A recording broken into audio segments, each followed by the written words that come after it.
தற்போதைய அண்மை செய்தியை பார்த்துக் கொண்டிருக்கிறோம். டெல்லியில் நடைபெற்று வரும் காங்கிரஸ் காரிய கமிட்டி கூட்டத்தில் தற்போது எதிர்க்கட்சி தலைவராக ராகுல் காந்தியை தேர்வு செய்வது தொடர்பான தீர்மானம் நிறைவேற்றப்பட்டதாக தகவல் வெளியாகி இருக்கிறது. இது தொடர்பான கூடுதல் விவரங்களோடு இணைகிறார் எமது டெல்லி செய்தியாளர் சுசித்ரா. விவரங்களை பதிவு செய்யலாம்.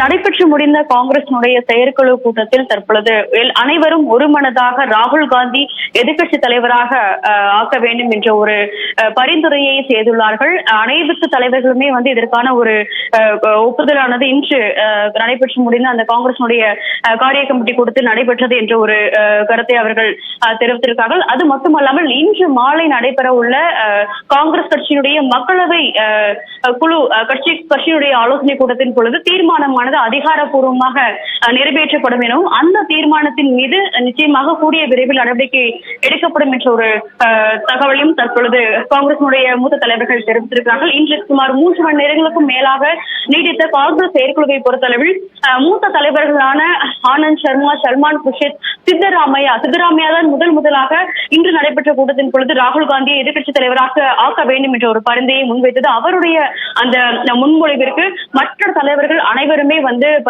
ஒரு வழிமொழிந்து உள்ளனர் என்பதை மிக முக்கியமாக பார்க்க வேண்டும். ராகுல் தவிர வேறு யாருடைய பெயரும் இன்றைய கூட்டத்தில் ஆலோசிக்கப்படவில்லை. எனவே அவர் மட்டும்தான் மக்களவையினுடைய எதிர்க்கட்சி தலைவராக ஆக வேண்டும் என்ற ஒரு பரிந்துரைக்கு தற்பொழுது காங்கிரசுடைய செயற்குழு கூட்டமானது முடிவை அதிகாரப்பூர்வமாக எடுத்துள்ளது. இன்று மாலை நடைபெற உள்ள அந்த மக்களவை கட்சி கூட்டத்தில் அதற்கான தீர்மானமானது அதிகாரப்பூர்வமாக நிறைவேற்றப்படும் என்ற ஒரு தகவலையும் தற்பொழுது காங்கிரசுடைய மூத்த தலைவர்கள் உறுதிப்படுத்தியிருக்கிறார்கள்.